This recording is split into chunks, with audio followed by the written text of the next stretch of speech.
आपके चैनल की व्यापकता को देखते हुए मैं बताना चाहूंगा कि व्हाट्सएप यूजर्स हैं 53 करोड़, यूट्यूब यूजर्स हैं 44.8 करोड़, फेसबुक यूजर्स हैं 41 करोड़, इंस्टाग्राम यूजर है 21 करोड़, ट्विटर के यूजर है 1 करोड़ 75 लाख।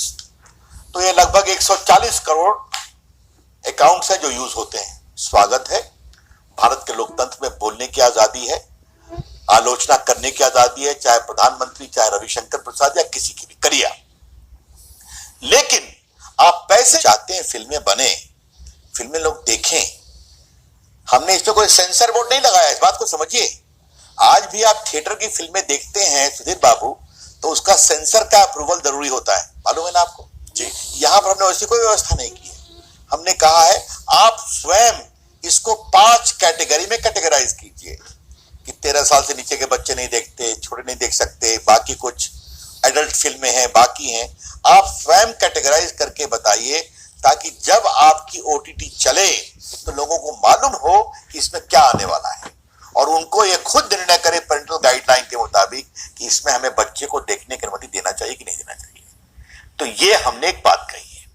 दूसरी बात जो आपने कही कि लोगों की शिकायत, इसीलिए हमने इस बात में कही है कि आप कृपा कर करके अपने यहां एक शिकायत निष्पादन सिस्टम बनाइए और अगर उस पर कार्रवाई नहीं होती हो तो आप लोग मिलकर के एक बॉडी बनाइए जो सरकार में, जिसकी जानकारी दीजिए कि ये रिटायर्ड जज हैं सुप्रीम कोर्ट के, हाई कोर्ट के, ये एमिनेंट संपादक हैं, सुधीर बाबू टाइप के लोग हैं, बाकी बैठे हुए, जहां आप अपील कर सके खिलाफ ताकि वो सेंसर करें, बाकी करें।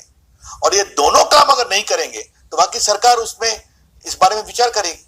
तो इसका हमने एक बड़ा रोबस्ट मैकेनिज्म बनाया है। इससे भी कमाइए, लेकिन अगर आपके चैनल का या आपके प्लेटफॉर्म का दुरुपयोग होता है, एब्यूज एंड मिसयूज, तो उसके लिए आदमी यूजर शिकायत करे, उसके शिकायत का निष्पादन करिए। Grievance relation officer, disposal officer 24 घंटे में वो रजिस्टर हो, 15 दिन में उसका निष्पादन हो। और जो सिग्निफिकेंट सोशल मीडिया कंपनी है जिसको नोटिफाई करेंगे 40-50 लाख से अधिक, आपको एक ग्रीवांस ऑफिसर रखना पड़ेगा, आपको एक कंप्लायंस ऑफिसर रखना पड़ेगा, आपको एक कांटेक्ट पर्सन रखना पड़ेगा जो भारत में रहते हो इसके, और ये आपको देखना पड़ेगा। 2 बातें और जो आप चर्चा कर रहे थे मेरे आने के पहले, कई बार खुराफात शुरू किसने की? ओरिजिनेटर भारत के सरहद के बाहर से आई या इस बार आई? भारत की संप्रभुता, संप्रदायवाद, वैमनस्य, तनाव, डिफेमेशन, लड़कियों के बड़ी कॉम्प्रोमाइजिंग फोटो दिखाना जो अपराध है 5 साल से ऊपर, तो उसमें आपको बताना पड़ेगा ये खुराफात शुरू किसने की। और अगर बाहर से आई, सरहद के पार से, तो इंडिया में किसने खुराफात की, ये आपको बताना पड़ेगा। कोर्ट का आदेश होगा या सरकार का आदेश होगा। और तीसरी जो बात आप कह रहे थे कि सोशल मीडिया पर आप ज्ञान देते हैं तो आपके ज्ञान से हम अभिभूत होते हैं, कृपया अपने को वेरीफाई करिए वॉलंटरली, और उसका मैकेनिज्म सोशल मीडिया कंपनी रखेगी कि ये साहब, इनका ये मोबाइल नंबर है, ये है, ये देश को बहुत ज्ञान देते हैं, आपके ज्ञान का सम्मान करते हैं। लेकिन ज्ञान आप देंगे सरहद के पार से और अपने व्यक्तित्व को छुपा कर रखेंगे, ये तो नहीं चलेगा ना। तो इसीलिए उस पर टिक भी लगेगा कि ये आइडेंटिफाइड अकाउंट है और ये साहब अपने को खोलना नहीं चाहते हैं, लेकिन देश को ज्ञान बहुत देते हैं। तो देश भी समझेगा कि ये ज्ञान हिंदुस्तान के अंदर से आ रहा है या कुछ लोग सरहद के पार से ज्ञान फैला रहे हैं। ये पूरा हमने ये सिस्टम गाइडलाइन में, सरकार का हस्तक्षेप मिनिमम है, कम से कम है, ये सारा कुछ उनको स्वयं डेवलप करना है। सम्मान करना सीखिए।